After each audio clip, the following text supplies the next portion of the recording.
Question 4.1 give the magnitude and direction of the net force acting on. तो ये जो पांचों कंडीशंस हमको दे रखी हैं, इसमें हमें ये जो ऑब्जेक्ट्स मोशन में है या स्टेशनरी हैं, इन पे नेट फोर्स कितना है और उसकी डायरेक्शन क्या है वो बताना है। तो पहले तो बता दें ये जो क्वेश्चन 4.1 है ये लॉ ऑफ इनर्शिया पे है सारे ही क्वेश्चन, जिसके according if the net external force on a body is zero its acceleration is zero, या ऐसे कह लें कि if acceleration is zero then net force on a body is zero. ठीक है। सो ए पार्ट है drop of rain falling down with a constant speed. तो let suppose ये एक रेन ड्रॉप है जो कि डाउनवर्ड डायरेक्शन में मूव कर रही है, और कैसे मूव कर रही है, जिसकी स्पीड क्या है, कांस्टेंट है। और जब स्पीड कांस्टेंट होती है तो हमने पढ़ रखा है कि जो एक्सेलरेशन होता है वो ज़ीरो होता है। ठीक है। चेंज इन स्पीड कांस्टेंट है तो एक्सेलरेशन ज़ीरो हो जाएगा। और जब एक्सेलरेशन ज़ीरो है तो according to law Newton's first law जो नेट फोर्स होगा इस रेन ड्रॉप पे वो क्या होगा, वो ज़ीरो हो जाएगा। ठीक है। नेट फोर्स इस रेन ड्रॉप पे होगा ज़ीरो। तो हमें ये प्रूव करना था मैग्नीट्यूड ऑफ नेट फोर्स, तो नेट फोर्स इस रेन ड्रॉप पे क्या होगा, ज़ीरो हो जाएगा। अब ये प्रूफ कर लेते या देख लेते हैं कि नेट फोर्स ज़ीरो हुआ कैसे। देखिए जब ये रेन ड्रॉप क्लाउड से निकली तब इस पर फोर्स लग रहा था mg। ठीक है। इसका कुछ ना कुछ मास था उस वजह से इसमें mg फोर्स लग रहा था। बट जैसे ये हमारे इन्वायरमेंट में इंटर करेगी, इन्वायरमेंट में होती एयर की लेयर्स जो कि इस पर अपोजिट डायरेक्शन में रेजिस्टिव फोर्स लगाएंगी, जिसको क्या बोलते हैं, एयर ड्रैग। ठीक है। एयर ड्रैग इस पे अपवर्ड डायरेक्शन में लग रहा होगा, इसको रेजिस्ट कर रहा होगा डाउनवर्ड डायरेक्शन में आने से। सो अभी हमने प्रूफ किया जो नेट फोर्स है इस रेन ड्रॉप पे वो ज़ीरो है, तो यहाँ पे होगा क्या, जो mg हो जाएगा वो इक्वल्स टू एयर ड्रैग हो जाएगा। ठीक है। तो अपवर्ड और डाउनवर्ड डायरेक्शन का फोर्स इक्वल हो गया, इक्वल एंड अपोजिट है तो एक दूसरे को कैंसिल कर देंगे और नेट फोर्स इस पर क्या हो जाएगा, वो ज़ीरो हो जाएगा। और जब नेट फोर्स ज़ीरो है तो एक्सेलरेशन ज़ीरो, यानी कि कांस्टेंट स्पीड से ये जो रेन ड्रॉप है मूव करेगी। बट कुछ लोगों का क्वेश्चन हो सकता है जब अपवर्ड का फोर्स और डाउनवर्ड का फोर्स इक्वल है तो इस रेन ड्रॉप को यहाँ पे रुका रहना चाहिए था, ये मूव क्यों करती आ रही है। देखिए यहाँ पे भी लॉ ऑफ इनर्शिया की वजह से ये जो रेन ड्रॉप है वो मूव करेगी।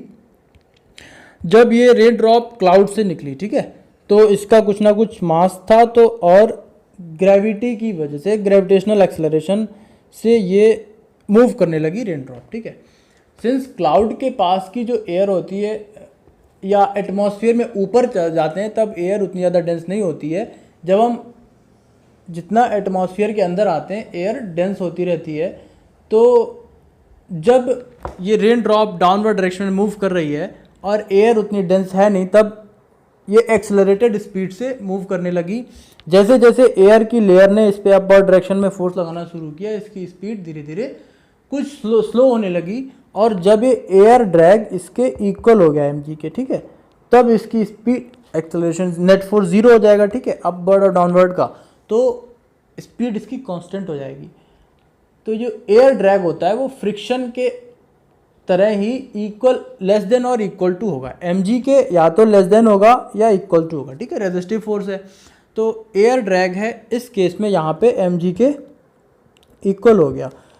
एयर ड्रैग जो है या जो भी रेजिस्टिव फोर्स है, जैसे फ्रिक्शन में हमने पढ़ रखा है, ये ग्रेटर देन नहीं हो सकते जो अप्लाइड फोर्स है। ठीक है। तो mg एक तरीके से क्या अप्लाइड फोर्स है, उसका मास है, और एयर ड्रैग है या तो लेस देन रहता mg से या इक्वल टू हो गया। ठीक है।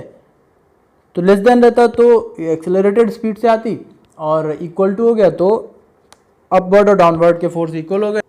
तो जब नेट फोर्स जीरो हो गया, so according to law of inertia जो रेन ड्रॉप है ये सिंस स्टेट ऑफ मोशन में है, ठीक है, डाउनवर्ड डायरेक्शन में आ रही, स्टेट ऑफ मोशन में है, और जब इसमें नेट फोर्स जीरो हुआ तो ये स्टेट ऑफ मोशन में ही रहेगी। बी पार्ट है a cork of mass 10 gram floating on water. So ये एक कॉर्क है जो कि वाटर की सरफेस पे फ्लोट कर रहा है, इसका मास है 10 ग्राम। अब इस पर फोर्स कितने लग रहे होंगे, देखिए ये फ्लोट कर रहा है तो एक तो इसका मास 10 ग्राम है, तो उसके वजह से इसमें mg फोर्स डाउनवर्ड डायरेक्शन में लग रहा होगा। ठीक है। 10 इसका मास है बट mg लिख देते हैं, ज़्यादा समझ आएगा। तो mg फोर्स डाउनवर्ड डायरेक्शन में लग रहा होगा, और सिंस ये फ्लोट कर रहा है तो अपवर्ड डायरेक्शन में जो वाटर है वो इस पर बाउंड फोर्स लगा रहा होगा, ठीक है, पढ़ा होगा आपने बाउंड फोर्स, रिवर वगैरह में वाटर की सरफेस बाउंड फोर्स लगाती अपवर्ड डायरेक्शन में।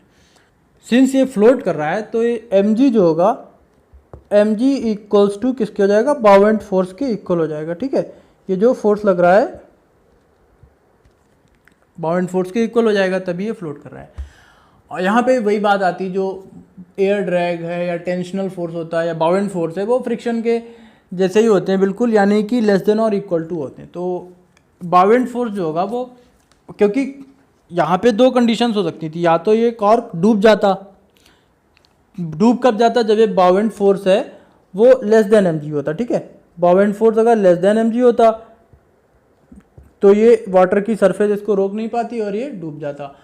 और दूसरा केस ये हो गया कि bound force equal to mg हो गया, तब ये फ्लोट कर रहा है। तो कुछ लोग कहें कि अगर बाउंड फोर्स ज़्यादा हो जाए तो ये एयर में फ्लोट करने लगेगा, ऊपर उड़ जाएगा, बट ऐसा नहीं होता है। बाउंड फोर्स भी फ्रिक्शनल फोर्स के जैसा ही एक लिमिटिंग फोर्स होता है। ये लेस देन और इक्वल टू होगा mg के, यहाँ पे इक्वल टू हो गया, ग्रेटर तो हो नहीं सकता। अगर लेस देन होता यानी कि mg ज़्यादा होता, ठीक है, और बाउंड फोर्स कम होता तो ये कॉर्क जो होता डूब जाता। कई चीज़ें डूब जाती हैं वाटर में, बट यहाँ पे ये फ्लोट कर रहा है, तो फ्लोट कर रहा है यानी कि जो mg है जो कि डाउनवर्ड डायरेक्शन में लग रहा है और बाउंड फोर्स अपवर्ड डायरेक्शन में लग रहा है, दोनों क्या हो जाएंगे, इक्वल हो जाएंगे। तो जब अपवर्ड फोर्स और डाउनवर्ड फोर्स इक्वल हो जाएंगे तो जो नेट फोर्स होगा इस कॉर्क पे, 10 ग्राम के कॉर्क पे, वो क्या हो जाएगा, ज़ीरो हो जाएगा, ठीक है ना। अपवर्ड डाउनवर्ड फोर्स इक्वल हो गए तो ये नेट फोर्स ज़ीरो हो जाएगा। ये मैं प्रूफ करना था, मैग्नीट्यूड ऑफ नेट फोर्स इस 10 ग्राम के कॉर्क पे क्या होगा, वो ज़ीरो होगा।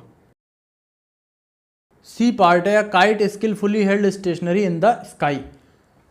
सो काइट स्किलफुली हेल्ड, तो हेल्ड यानी कि रोक रखा है। तो जो काइट फ्लायर है उस पहले तो उसको हम लेट करेंगे, उसने उस काइट को बिल्कुल स्टेशनरी कर रखा हुआ है, ठीक है ना, तो वो खींच रहा है, क्योंकि तभी हम आगे की कंडीशन को बता पाएंगे। तो जब काइट स्टेशनरी रुकी हुई है, यहाँ पे दो कंडीशंस हो सकती थी। एक तो क्या है कि एक तो ये रुकी हुई है, ठीक है, जो स्ट्रिंग है उसमें क्या लग रहा होगा, टेंशनल फोर्स लग रहा होगा, ठीक है, और काइट पे क्या लग रहा होगा, एयर प्रेशर, ठीक है, आगे ले जाना चाह रहा होगा, जो कि एयर प्रेशर होगा।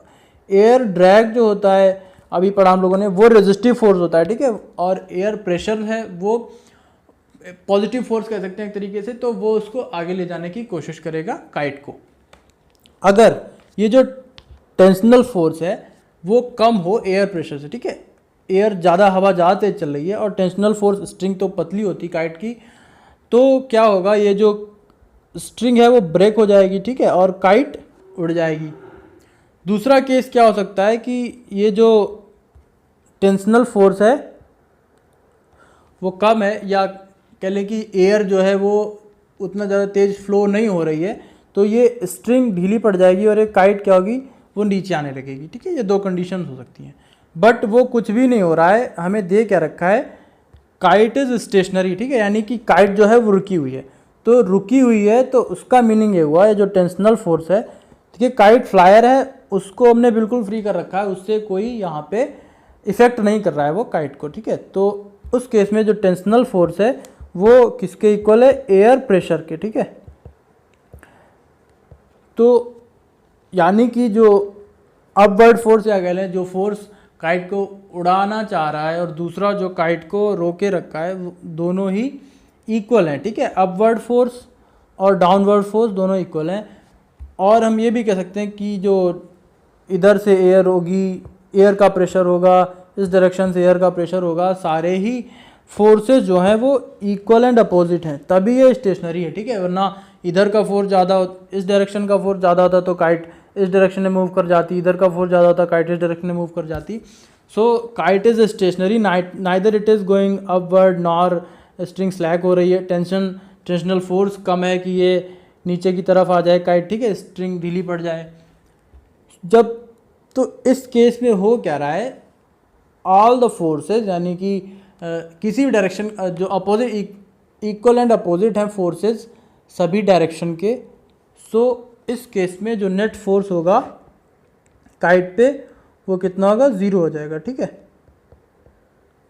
तो नेट फोर्स इस काइट पे 0 होगा।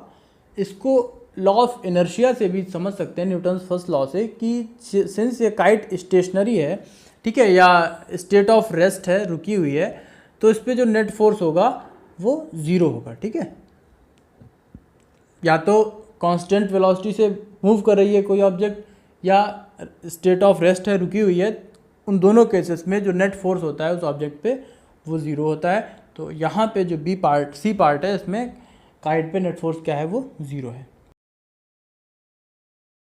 डी पार्ट है, a car moving with constant velocity of 30 kilometre per hour on a rough road.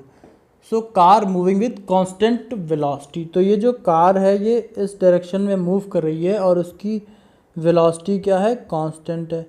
तो जब वेलोसिटी कांस्टेंट होती है तो एक्सेलरेशन क्या होता है, 0। तो जब एक्सेलरेशन 0 होगा तो नेट फोर्स क्या होगा, कार पे नेट फोर्स हो जाएगा 0। ठीक, यही मैं प्रूफ करना था, यानी इस कार पे नेट फोर्स क्या होगा, 0 हो जाएगा। अब देख लेते हैं इस पर कौन कौन से फोर्सेस लग रहे होंगे कार पे, कि नेट फोर्स 0 कैसे हुआ। देखिए, पहला तो इसका मास, कार का कुछ ना कुछ मास होगा, उस वजह से डाउनवर्ड डायरेक्शन में फोर्स लग रहा होगा mg। और कार के टायर जो हैं सरफेस पे हैं, तो सरफेस अपवर्ड डायरेक्शन में नॉर्मल रिएक्शन लगा रही होगी। ठीक है, तो ये n इक्वल्स टू mg हो जाएगा। ठीक है, अपवर्ड फोर्स और डाउनवर्ड फोर्स इक्वल हैं, तभी कार मूव कर पा रही है, वरना तो कार धंस जाती है अगर mg ज़्यादा होता नॉर्मल रिएक्शन से। तो ये तो दो फोर्सेस इक्वल एंड अपोजिट हो गए। फिर कार जो है मूव कर रही है फॉरवर्ड डायरेक्शन में, तो इसका इंजन जो होगा आगे की तरफ फोर्स लगा रहा है। और सिंस रोड कैसी है, रफ है, तो कार के टायर्स रोड के साथ फ्रिक्शनल फोर्स लगा रहे होंगे। और सिंस ये जो कार है वो कांस्टेंट वेलोसिटी से मूव कर रही है, यानी कि इसका जो एक्सेलरेशन है वो 0 है। तो एक्सेलरेशन 0 है, तो इसका मीनिंग ये हुआ कि जो नेट फोर्स है कार पे वो 0 हो जाएगा। ठीक है, नेट फोर्स 0 हो जाएगा। तो जब नेट फोर्स 0 है तो उसका मीनिंग ये हुआ कि ये जो कार पे कार का इंजन जो फोर्स लगा रहा है और कार का जो फ्रिक्शनल फोर्स है वो भी इक्वल है, और mg जो है डाउनवर्ड डायरेक्शन में वो नॉर्मल रिएक्शन के इक्वल हो जाएगा। तो सारे ही फोर्स कार पे इक्वल एंड अपोजिट डायरेक्शन में है, तो नेट फोर्स इस तरीके से इसमें 0 हो जाएगा। फिर यहाँ पे भी यही बात आती है कि जब कार का इंजन जो फोर्स लगा रहा है और जो फ्रिक्शनल फोर्स लग रहा है, जब वो दोनों इक्वल हैं, ठीक है, कार का इंजन एक फोर्स लगा रहा है और फ्रिक्शनल फोर्स अपोजिट डायरेक्शन में लग रहा है, जब दोनों इक्वल हैं तो कार मूव कैसे कर रही है। तो वहाँ पे भी वही कॉन्सेप्ट आएगा रेन ड्रॉप वाला, कि according to Newton's first law, since ये पहले तो इंजन ने कुछ ना कुछ एक्सेलरेट किया ही होगा स्टार्टिंग में जब ये रुकी हुई थी, तो वहाँ से इसको एक स्पीड मिल गई, ठीक है, कार को। और उसके बाद जब फ्रिक्शनल फोर्स इस इंजन के फोर्स की इक्वल हो गया, तो according to law of inertia वो अपने स्टेट ऑफ मोशन में रहेगी कार। ठीक है, स्टार्टिंग में तो एक फोर्स लगाना पड़ा होगा, तभी एक्सेलरेट होकर मूव होना शुरू हुई, एक ऑप्टिमम स्पीड इसको मिली है कार को। बट उसके बाद जो है ये according to Newton's first law ये अपने स्टेट ऑफ मोशन में रहेगी जब इस पर नेट फोर्स 0 हो जाएगा। ठीक है, जब अपवर्ड फॉरवर्ड और बैकवर्ड डायरेक्शन के फोर्सेस इक्वल होंगे, नेट फोर्स इक्वल हो जाएगा, तो ये अपने स्टेट ऑफ मोशन में रहेगी कार। ई पार्ट है, a high speed electron in space far from all material objects and free of electric and magnetic fields. तो एक इलेक्ट्रॉन जो होता है, एक एटम के अंदर कुछ इस तरीके का स्ट्रक्चर होता है, ये इलेक्ट्रॉन है। ठीक है, और ये इस पर कितने फोर्सेस लग रहे होंगे। देखिए, एक तो ये जो अपने एक इस ऑर्बिट में मूव कर रहा है, ठीक है, तो इस पर अट्रैक्शन होगा इस पॉजिटिव प्रोटॉन का, तो ये जो पॉजिटिव प्रोटॉन है वो इसको अट्रैक्ट कर रहा होगा। ठीक है, ये पॉजिटिव प्रोटॉन इसको अपनी तरफ अट्रैक्ट कर रहा होगा, और ये जो नेगेटिव इलेक्ट्रॉन है दूसरी ऑर्बिट का वो इसको रेपेल कर रहा होगा। ठीक है, ये एक दूसरे को रेपेल कर रहे होंगे। तो इतने फोर्सेस लग रहे हैं, और उस अट्रैक्शनल फोर्स और न्यूक्लियर फोर्स भी लग रहा है। ठीक है, इस न्यूक्लियस की वजह से न्यूक्लियर फोर्स भी लग रहा है, तो जिस वजह से ये एक फिक्स ऑर्बिट में मूव कर रहा होगा, सारे फोर्सेस को बैलेंस करता हुआ। और सिंस ये एक सर्कुलर मोशन कर रहा है, तो सेंटर की तरफ सेंट्रीपिटल फोर्स भी लग रहा होगा, हमने पढ़ रखा है, वो यहाँ पे अट्रैक्शन फोर्स है, ठीक है, प्रोटॉन का अट्रैक्शन फोर्स है, तो सेंटर की तरफ सेंट्रीपिटल फोर्स भी लग रहा होगा। बट ये एक इलेक्ट्रॉन का कंडीशन होती है जब वो एक एटम के अंदर होता है। क्वेश्चन में हमें दे रखा है एक फ्री इलेक्ट्रॉन है, ठीक है, फ्री इलेक्ट्रॉन है, कैसा है, high speed electron in space, free from far from all material objects and free of electric and magnetic field. यानी कि इस इलेक्ट्रॉन के आसपास ना तो कोई इलेक्ट्रॉन है, ना कोई प्रोटॉन है, ना कोई न्यूक्लियस है, ना कोई भी मटेरियल ऑब्जेक्ट नहीं है। तो इलेक्ट्रॉन होता क्या है, इलेक्ट्रॉन में चार्ज होता है और मास होता है, ठीक है, इलेक्ट्रॉन नेगेटिव चार्ज होता है और इस पर मास होता है।